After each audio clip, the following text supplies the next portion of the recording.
ವಿಜಯಪುರ ಜಿಲ್ಲೆಯ ಸಿಂದಗಿ ತಾಲೂಕು ಸಾಹಿತ್ಯ ಲೋಕದಲ್ಲಿ ತನ್ನದೇ ಆದಂತಹ ವಿಶಿಷ್ಟ ಹೆಜ್ಜೆ ಗುರುತುಗಳನ್ನು ಮೂಡಿಸಿದೆ. ಅದು ಹಿಂದೆಯೂ ಹೌದು, ಈಗಲೂ ಹೌದು.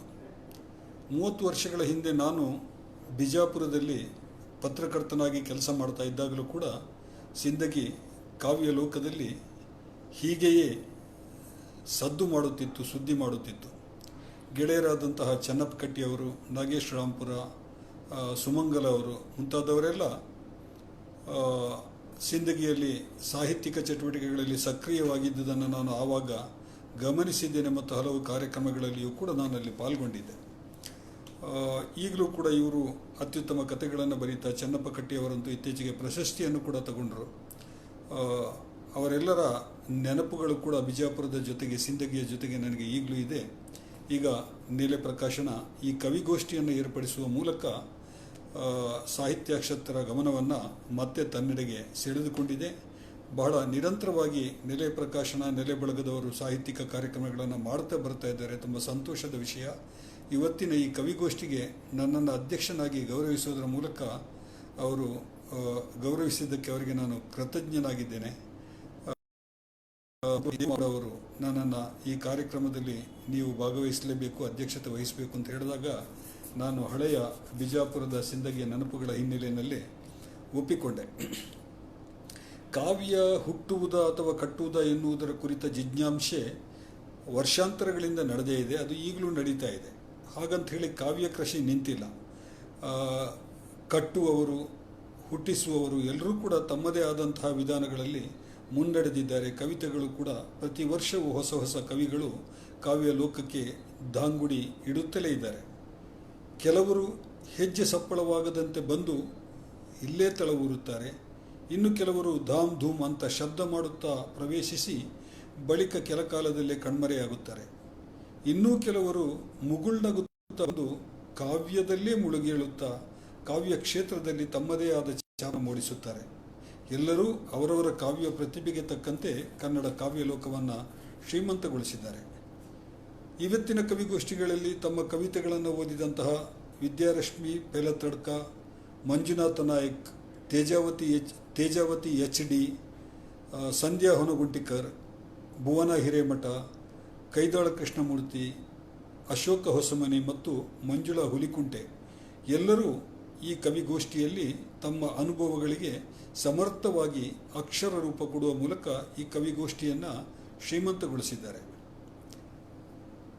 ಮತ್ತೇನು ವಿಶೇಷ ಎಂದು ಆರಂಭವಾಗುವ ವಿದ್ಯಾರಶ್ಮಿಯವರ ಮತ್ತೆ ಕವನ ಓದುಗರ ಮನಸ್ಸಿನಲ್ಲಿ ಕೊನೆಗೂ ಉಳಿಸುವಂತಹ ಪ್ರಶ್ನೆ ಮತ್ತೇನು ಎನ್ನುವುದೇ ಆಗಿದೆ.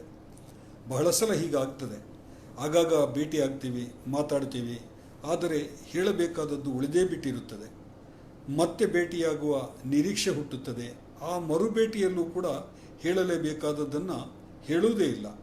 ಗೆಳೆಯ ಗೆಳತಿಯರ ಮಧ್ಯೆ, ಸಂಬಂಧಿಕರ ಮಧ್ಯೆ, ಸ್ನೇಹಿತರ ಮಧ್ಯೆ, ಅಪರಿಚಿತರ ಮಧ್ಯೆ ಇಂತಹ ವಿದ್ಯಮಾನ ಸದಾ ನಡೆಯುತ್ತದೆ. ಕವಯಿತ್ರಿ ಹೇಳುತ್ತಾರೆ, ಮತ್ತೆ ಎಂಬುದೆಲ್ಲ ನೆಪ, ಇಲ್ಲಿ ಈಗ ನಿಲ್ಲುವುದೇ ನಿಜ, ಗೊತ್ತಿಲ್ಲದ್ದೇನೆಲ್ಲ ಅವಳಿಗೂ ಅಂತ. ಅಂದರೆ ವರ್ತಮಾನದಲ್ಲಿ ಬದುಕಬೇಕು, ಮತ್ತೆ ಸಿಗುತ್ತಾರೆಂದು ಕನಸಿನಲ್ಲಿ ಬದುಕಬೇಡ ಎನ್ನುವುದನ್ನು ಸೂಚ್ಯವಾಗಿ ಹೇಳುತ್ತಲೇ ಈ ಕವಿತೆ ನಮ್ಮ ಹೃದಯದ ಮೂಲೆಯಲ್ಲಿ ಬೆಚ್ಚನೆಯ ಭಾವವೊಂದನ್ನು ಉಳಿಸುತ್ತದೆ. ಮಂಜುನಾಥ್ ನಾಯ್ಕ್ ಅವರು ತಮ್ಮ ಆತ್ಮ ಹೆಣದೆದುರು ಕುಳಿತಿದೆ ಎನ್ನುವಂತಹ ಕವಿತೆಯನ್ನು ಓದಿದರು. ಅದೊಂದು ಗಮನಾರ್ಹ ಕವಿತೆ. ಈ ಕವಿ ಸದಾ ಕೆಂಡದುಂಡೆಗಳ ಕಣ್ಣಿನವರು. ಕವಿತೆಯ ಆರಂಭಕ್ಕೆ ಬರದ ಬಿರುಕಿನ ಕೆರೆಯಂಗಳದಲ್ಲಿ ಆಕಾಶ ಪ್ರತಿಬಿಂಬಿಸುತ್ತಿಲ್ಲ ಎಂಬ ಒಂದು ಸಶಕ್ತ ಪ್ರತಿಮೆಯನ್ನು ಒಗೆದು ಬಿಡುತ್ತಾರೆ. ಅಲ್ಲಿಂದ ಕವಿತೆ ನೇರ ಚದುರಂಗದ ಹಾಸಿನ ಮೇಲೆ ನೆಗೆಯುತ್ತದೆ. ಸುತ್ತ 18 ಅಕ್ಷೋಹಿಣಿ ಸೈನ್ಯ ಇದ್ದರೂ ರಾಜ ಅಸಮರ್ಥ. ಆ ಬಳಿಕ ಬಂದದ್ದು ಪ್ರಜಾಪ್ರಭುತ್ವ. ಇಲ್ಲಿ ಪ್ರಜೆಯೇ ಪ್ರಭು. ಆದರೆ ಪ್ರಜಾಪ್ರಭುತ್ವದ ಖುಷಿಯ ಕುಣಿತದಲ್ಲಿ ಹಾರಿದ ಗುಂಡಿಗೆ ಬಲಿಯಾದದ್ದು ಗಾಂಧಿ ಮತ್ತು ಲಿಂಕನ್. ಈ ಮೂಲಕ ಪೂರ್ವ ಮತ್ತು ಪಶ್ಚಿಮ ಎರಡರ ಹಣೆಬರಹವು ಒಂದೇ ಎನ್ನುತ್ತಾ ಕವಿ ಹೇಳುತ್ತಾನೆ. ಈ ಕವಿತೆಯಲ್ಲಿ ಕವಿಯ ಮಹತ್ವಾಕಾಂಕ್ಷೆಗೆ ಅವರು ಬಿಡಿಸಿಟ್ಟ ಚದುರಂಗದ ಹಾಸು ಸಾಲುವುದಿಲ್ಲ ಅಂತ ನನಗೆ ಅನಿಸ್ತದೆ. ಜೊತೆಗೆ ಕವಿತೆಯುದ್ದಕ್ಕೂ ಪ್ರಶ್ನಾರ್ಥಕ, ಆಶ್ಚರ್ಯಸೂಚಕ ಚಿಹ್ನೆಗಳು ಇಡಿಕಿರಿದಿವೆ. ಕವಿತೆಯೇ ಭಾವಗಳನ್ನು ಹುಟ್ಟಿಸಬೇಕು, ಅದನ್ನು ಚಿಹ್ನೆಗಳ ಮೂಲಕ ಒತ್ತಿ ಹೇಳುವುದು ಬೇಕಿಲ್ಲ. ಕವಿತೆಯ ಕೊನೆಯಲ್ಲಿ ಆತ್ಮವೊಂದು ಹೆಣದೆದುರು ಕುಳಿತು ಕಾಯುತ್ತಿದೆ ಮರು ಸೇರ್ಪಡೆಗಾಗಿ ಎನ್ನುವ ಮೂಲಕ ಕವಿ ಇನ್ನೊಂದು ಸಶಕ್ತ ಪ್ರತಿಮೆಯನ್ನು ಕಟ್ಟಿಕೊಡುತ್ತಾರೆ. ತೇಜಾವತಿ HD ಅವರ ಅಪೂರ್ಣ ಭ್ರೂಣಗಳು ಕೂಡ ಸೃಷ್ಟಿಕ್ರಿಯೆಗೂ ಕವಿದಿರುವ ಆತಂಕದ ಕುರಿತಾಗಿ ಬರೆದ ಕವಿತೆ. ಬಗಲಲ್ಲೇ ಕಾಯುವ ಭೂತಗಳ ಭಯದಲ್ಲಿ ಕರುಳು ಕೂಡ ಬಳ್ಳಿಯ ಲೆಕ್ಕಾಚಾರದಲ್ಲಿ ತೊಡಗಿದೆ ಎನ್ನುವುದು ಇಲ್ಲಿ ವಿಶಿಷ್ಟ ಎನ್ನಬಹುದಾದಂತಹ ಒಂದು ಪ್ರತಿಮೆ. ಭಯದ ಕುರಿತು ಮಾತನಾಡುತ್ತಿರುವಂತೆಯೇ ಕವಿಯಿತ್ರಿ ಬೆಳಕಾಗಿ ಬಾ ಎಂದು ಬುದ್ಧನನ್ನು ಕರೆಯುತ್ತಾರೆ. ಬುದ್ಧ ಬಂದು ಮಾಡಬೇಕಾದ ಕೆಲಸಗಳ ಪಟ್ಟಿಯನ್ನು ಅವರು ನಮ್ಮ ಮುಂದಿಡುತ್ತಾರೆ. ಈ ಕವಿತೆ ಇನ್ನೂ ಬೆಳೆಯುತ್ತದೆ ಎನ್ನುವ ನಿರೀಕ್ಷೆ ಹುಟ್ಟಿಸುತ್ತಲೇ ಮುಗಿದು ಹೋಗುತ್ತದೆ. ಸಂಧ್ಯಾ ಹೊನೆಗೊಂಟಿಕರ್ ಅವರ ಕವಿತೆ ಕತ್ತಲೆಯ ಜೊತೆಗೆ ಮುಖಾಮುಖಿಯಾಗುವಂತಹ ಕವಿತೆ. ಬದಲಿಸು ನಿನ್ನ ಚಹರೆ ಎನ್ನುವ ಈ ಕವಿತೆ ಕತ್ತಲ ಜೊತೆಗೆ ಮಾತನಾಡುತ್ತಲೇ ಅದರ ಅಪಸವ್ಯಗಳನ್ನು ನಮ್ಮ ಮುಖಕ್ಕೆ ಹಿಡಿಯುತ್ತದೆ. ಕೊನೆಗೆ ಭಿಕ್ಷೆಗೆ ನಿಲ್ಲಿಸಿದರು ನಮ್ಮನ್ನು ಎಂದು ಕವಯಿತ್ರಿ ಮನವಿ ಮಾಡುತ್ತಾರೆ. ಕವಿತೆಯ ಕೊನೆಯಲ್ಲಿ ಹೊತ್ತಿಸಬಾರದೆ ಭಯಕ್ಕೆ ಒಂದು ಪುಟ್ಟ ದೀವಿಗೆ, ಕನಸು ನೆಲೆಯೂರದ ರಾತ್ರಿಗಳಿಗೆ ಪಿಸುಮಾತಿನ ಭರವಸೆ ಎನ್ನುವ ಮೂಲಕ ಕತ್ತಲೆಯ ಬಳಿಕ ಬೆಳಕು ಬರಬಹುದು ಎಂಬ ನಿರೀಕ್ಷೆಯನ್ನು ಹುಟ್ಟಿಸುತ್ತಾರೆ. ಭುವನ ಹಿರೇಮಠ ಅವರದ್ದು ಕೂಡ ಕತ್ತಲೆಯ ಕುರಿತ ಕವಿತೆಯೇ. ಆದರೆ ಈ ಪುಟ್ಟ ಕವಿತೆಯಲ್ಲಿ ಕತ್ತಲೆಗೆ ಇರುವ ಘನತೆಯನ್ನು ಅವರು ಗುರುತಿಸುವುದು ಈ ಕವಿತೆಗೆ ವಿಶಿಷ್ಟ ಆಯಾಮವೊಂದನ್ನು ನೀಡಿದೆ. ದೀಪ ಆರಿಸಲು ಹೋದಷ್ಟೂ ಸಲ ದೀಪದ ಮೂಲದಲ್ಲೇ ಇರುವ ವೈರುಧ್ಯಗಳನ್ನು ಸಮರ್ಥವಾಗಿ ಗುರುತಿಸುವ ಈ ಕವಯಿತ್ರಿ ಅದನ್ನೊಂದು ಶಕ್ತ ಕಾವ್ಯವಾಗಿಸುವಲ್ಲಿ ಯಶಸ್ವಿಯಾಗಿದ್ದಾರೆ ಅಂತ ನನಗನ್ಸುತ್ತೆ.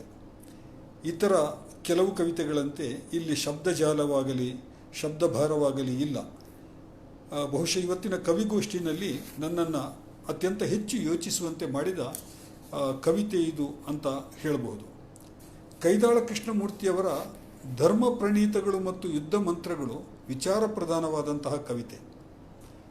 ಗದ್ಯವಾಗದಂತೆ ಎಚ್ಚರ ವಹಿಸುತ್ತಲೇ ಅಕ್ಕಂದಿರೇ ನೀವು ಧರ್ಮನಿಷ್ಠರಾಗಬೇಕೇ, ಮೊದಲು ಸೀತೆಯಾಗಬೇಕು, ಏರು ಜೀವನದಲ್ಲೂ ಕಾಡಿಗೆ ಅಣಿಯಾಗಬೇಕು ಎಂದು ಹೇಳುವಂತಹ ಈ ಕವಿ ಸ್ತ್ರೀ ಶೋಷಣೆಯ ಕಡೆಗೆ ಓದುಗರ ಗಮನ ಸೆಳೆಯುತ್ತಾರೆ. ಪ್ರೀತಿ, ಮದುವೆ, ಸಂತಾನ ಎಲ್ಲವೂ ಧರ್ಮ ಗೆಲ್ಲಿಸುವ ಯುದ್ಧ ತಂತ್ರಗಳಾಗುವ ಬಗ್ಗೆ ಕವಿ ಕಿಡಿಕಾರಿದ್ದಾರೆ. ಈ ಕವಿತೆಯ ಆಶಯ ಉತ್ತಮವಾಗಿದ್ದರೂ ಕೂಡ ಅತಿಯಾದ ಶಬ್ದಗಳ ಭಾರದಿಂದ ಕವಿತೆಯೊಂದು ಕುಸಿಯದಂತೆ ತಡೆಯುವುದು ಹೇಗೆ ಎನ್ನುವುದರ ಬಗ್ಗೆ ಈ ಕವಿ ಗಮನಹರಿಸಬೇಕು ಅಂತ ಅನಿಸುತ್ತೆ. ಈ ಕವಿಗೋಷ್ಠಿಯಲ್ಲಿ ನನಗೆ ಅತ್ಯಂತ ಗಮನಾರ್ಹ ಕವಿತೆ ಅಂತ ಅನ್ನಿಸಿದ್ದು ಅಶೋಕ ಹೊಸಮನಿಯವರ ಎನ್ನಾತ್ಮದ ರೊಟ್ಟಿ. ಅತ್ಯಂತ ಪುಟ್ಟ ಕವಿತೆ, ಸರಳ ನಿರೂಪಣೆಯಿದ್ದರೂ ಇಲ್ಲಿ ಶಬ್ದಗಳು ಹೊಳೆಯಿಸುವ ಅಪಾರ ಅರ್ಥಗಳು ಕವಿತೆಯನ್ನು ಊರ್ಧ್ವಮುಖಿಯಾಗಿಸುತ್ತದೆ. ಅಂಗೈಯೊಳಗಿನ ಹಿಟ್ಟು ಆತ್ಮವನ್ನು ಕಲಕುವ ವಿಶಿಷ್ಟ ಅನುಭವವೊಂದನ್ನು ತಣ್ಣಗೆ ಯಾವ ಆಕ್ರೋಶವೂ ಇಲ್ಲದೆ ಹೇಳುವ ಈ ಪುಟ್ಟ ಕವಿತೆ ತನ್ನ ಬಂಧ ಮತ್ತು ಬೆಳೆಯುವ ಕ್ರಮದಿಂದ ಮತ್ತೆ ಮತ್ತೆ ಓದಿಸಿಕೊಳ್ಳುತ್ತದೆ. ಇತ್ತೀಚೆಗೆ ಅಗಲಿದ ಹಿರಿಯ ಕವಿ ಸಿದ್ಧಲಿಂಗಯ್ಯ ಅವರಿಗೆ ತಮ್ಮ ಕವಿತೆಯ ಮೂಲಕ ಶ್ರದ್ಧಾಂಜಲಿ ಅರ್ಪಿಸಿದ್ದಾರೆ ಮಂಜುಳಾ ಹುಲಿಕುಂಟೆ. ಅಗಲಿದ ಕವಿಯ ಜೊತೆಗಿನ ಪಿಸುಮಾತಿನ ಸಂಭಾಷಣೆಯಂತಿದೆ ಈ ಕವಿತೆ. ಆದರೆ ಉದ್ದಕ್ಕೂ ಮೆಚ್ಚುಗೆ ಮತ್ತು ಬೆರಗುಗಳೇ ತುಂಬಿರುವ ಈ ಕವಿತೆಗೆ ಅದರ ಆಶಯವೇ ಮಿತಿಯಾಗಿರುವುದು ಕೂಡ ಎದ್ದು ಕಾಣುತ್ತದೆ. ಒಟ್ಟಾರೆ ಹೇಳಬೇಕೆಂದರೆ ಇದೊಂದು ವೈವಿಧ್ಯಮಯ ಕವಿಗೋಷ್ಠಿ.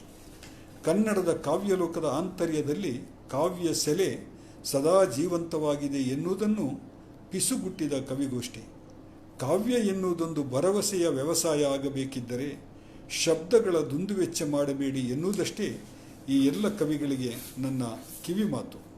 ಕೊನೆಯದಾಗಿ ಮತ್ತೆ ನೆಲೆ ಬಳಗದ ದೇವು ಮಾಕೊಂಡ ಮತ್ತು ಎಲ್ಲ ಗೆಳೆಯರಿಗೂ ಕೂಡ ನಾನು ನನ್ನ ಕೃತಜ್ಞತೆಗಳನ್ನು ಅರ್ಪಿಸ್ತೇನೆ. ಒಂದು ಒಳ್ಳೆಯ ಕವಿಗೋಷ್ಠಿಯನ್ನು ನಾನು ಎಲ್ಲ ಕವಿತೆಗಳನ್ನು ಕೇಳಿಸ್ಕೊಂಡೆ. ಎಲ್ಲದು ಅಂದರೆ ಹಿಂದೆ ಮುಂದೆ ಆಗಿದೆ, ಸ್ವಲ್ಪ ಕೇಳಿಸ್ಕೊಳ್ಳುವಂಥದ್ದು. ಕವಿತೆಗಳನ್ನು ಮೊದಲೇ ನಾನು ಓದಿದ್ದೇನೆ, ಹಾಗಾಗಿ ಈ ಕವಿತೆಗಳಿಗೆ ಸಂಬಂಧಿಸಿ 4 ಮಾತುಗಳನ್ನು ಹೇಳಲಿಕ್ಕೆ ಸಾಧ್ಯ ಆಗಿದೆ. ನೆಲೆ ಬಳಗ ಇಂತಹ ಸಾಹಿತ್ಯಿಕ ಚಟುವಟಿಕೆಗಳನ್ನು ಇನ್ನಷ್ಟು ನಡೆಸಲಿ. ಕರ್ನಾಟಕದ ಎಲ್ಲ ಜಿಲ್ಲೆಗಳಿಗೂ ಕೂಡ ಸಿಂದಗಿಯ ಕೀರ್ತಿ ಪಸರಿಸಲಿ. ಸದಾ ಜೀವಂತವಾಗಿರುವಂತಹ ಸಾಹಿತ್ಯ ಲೋಕದಲ್ಲಿ ಸದಾ ಜೀವಂತವಾಗಿರುವಂತಹ ಒಂದು ಸ್ಥಳ ಸಿಂದಗಿ ಅಂತ ನನಗೆ ಇವತ್ತು ಮತ್ತೆ ಅನಿಸುತ್ತಿದೆ. ಎಲ್ಲ ಗೆಳೆಯರಿಗೂ ಕೂಡ ನನ್ನ ನಮಸ್ಕಾರಗಳು.